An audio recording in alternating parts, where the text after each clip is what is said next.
Hola, I'm Nicolas from SoulWalks, and today I'm going to talk to you about telepathy, about how we all are telepathic beings, and how can you make some exercises and how can you work in this ability so you can experience life from a more telepathic way. This is SoulWalks.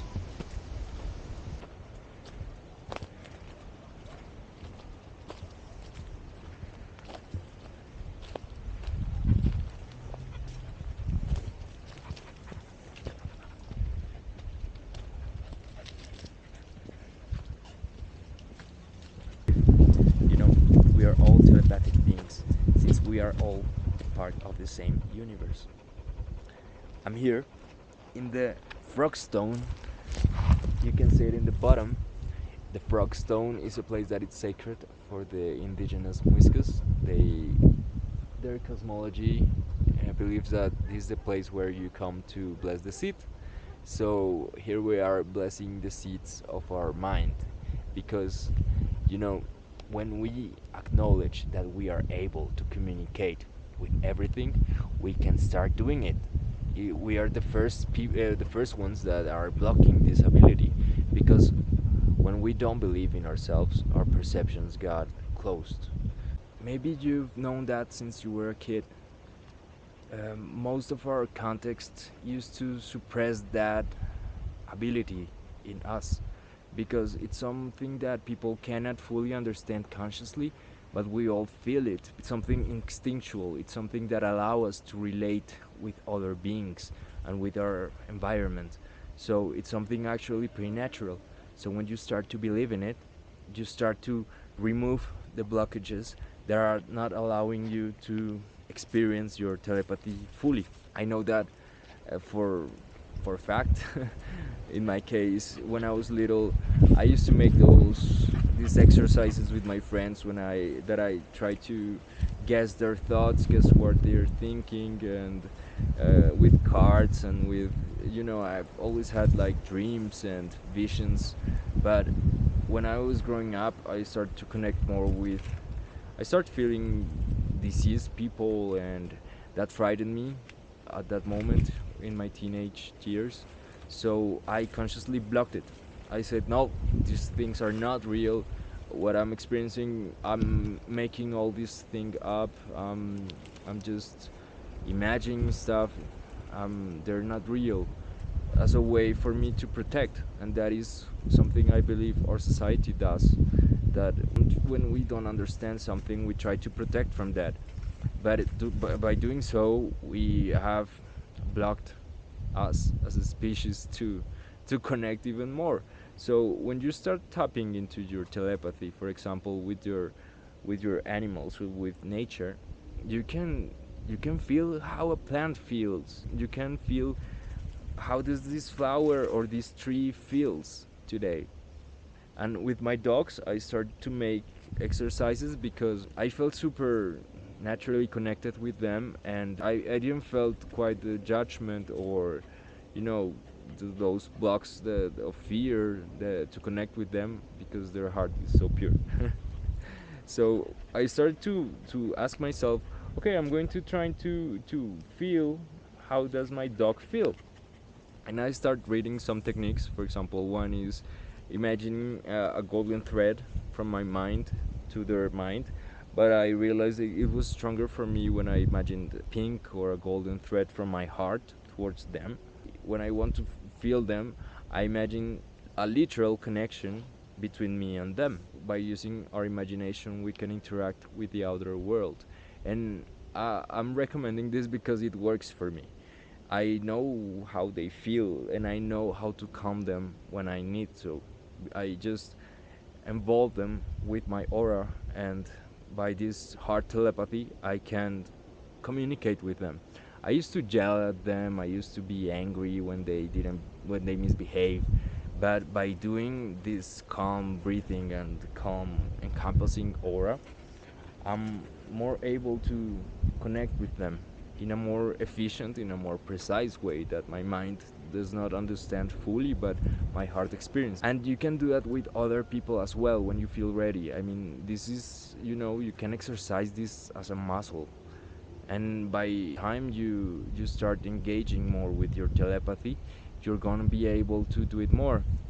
After a few years, I can now connect with people that are not near me, and also with different entities and multidimensional beings and beings of light. And when I realized that everything, it's like a single dot and a single like block of matter and energy, that actually the air that we are seeing, it's also matter, it's also energy.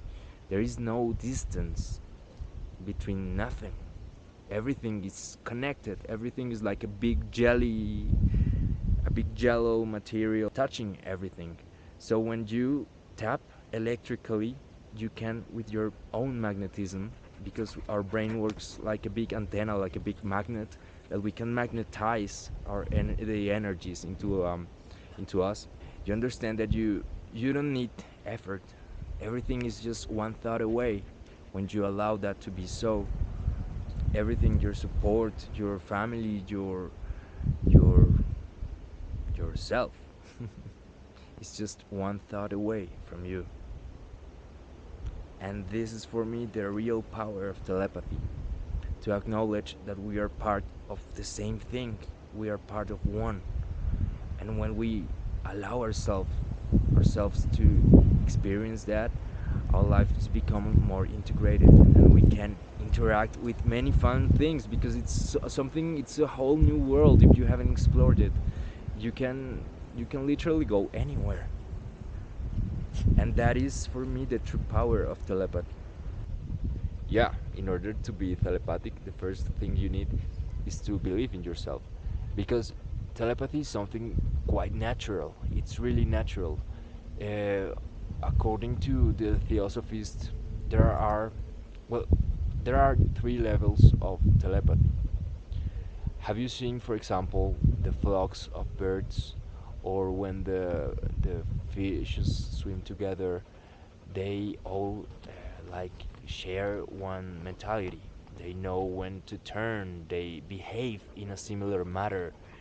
You can find these behaviors in other social animals, for example, in ants and bees. They connect with other members of their species through different means besides, language or body language or physical signs. They share a common thought. It comes from our instincts, it comes from our capacity to connect with the earth, connect with nature, because we are receiving frequencies, we are receiving energy in everything we do. So we can interpret that into a more conscious message. This is the first level. It's located. It's, for example, when people say, um, "What is your gut telling you?" or "What is your, yeah, I have butterflies in the stomach," or those expressions identify that we are perceiving things with other sensory organs besides, our brain, or besides our conscious mind. We are constantly perceiving frequencies. We perceive, for example, the energy in the room. We can feel when a place it's comfortable for us, when it's not. This is a more hard telepathy. This is the second level of telepathy. Besides the instinctual, when we feel, when we exchange feelings with other people, for example, of empathy or sympathy for what they're being through, or this mother and son bond that we all have, um, allow us to perceive how other people is feeling. This is a branch of telepathy, because we are able to interact with others without the physical connection. And the third level is a more mental, clear telepathy. It's the mental telepathy that allows people to channel messages, or channel yourself, or, for example, the clairs, the clairvoyants, the clairaudience, the clairsentients. They can interpret the frequencies around us to promote an awareness, to concentrate them into a thought, into a clear picture that we can that we can interpret, that we can use to, decode life. And one way to enhance your telepathy is to work consciously on your psychic development. There are many manuals, there are techniques. For example, by just thinking in a sapphire blue light in the center of your brain, you can imagine like there's a line between each of your earlobes and an upper line communicating your spinal cord and your medulla oblongata with the universe, making this sort of cross. In the middle point there is the pineal gland, and by consciously working in awakening and working with your pineal gland, you can see more clear perceptions, and you can identify these other levels of telepathy and interpret those messages and interact with everything. And so you can do this exercise of imagining blue sapphire light emerging from your pineal, illuminating both of your brain hemispheres, the left one and the right one. And this ball of light begins to grow and encompass your whole head.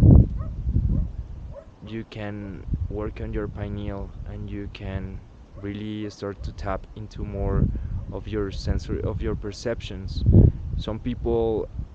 Everyone is unique, everyone has its own way to perceive the world, and some people are more clairaudient, they hear more sounds. Some people are more visual. I feel so sometimes I had to like make a picture from a feeling, and this is something that it has taken me some time to understand, that people perceive differently. So when you are explaining someone something, they understand you in a different way than what you're intending to. But that is something that you can work in. You can enhance all of your abilities, because we are all able to perceive frequencies. I invite you to find how you perceive the world, that is different than other people's perceptions, because that is like your own manual, your own guide to understand yourself. And this is one small step towards a more psychic developed being. And we can do all of that as a species and as a society to understand each other better, and to communicate and integrate with all. So I invite you today to allow yourself, to give yourself permission to be more telepathic, to interact with different frequencies, to interact with yourself, and to experience more love, to experience, this connection with everything. Getting connected through energy, through electric impulses, through this camera and through this computer or the mobile phone, wherever you're looking at me. So I invite you to be more telepathic, and to accept that we are all part of everything. Everything is just one thought away. I'm Nicholas from SoulWalks, and let's keep on walking to find out more about ourselves.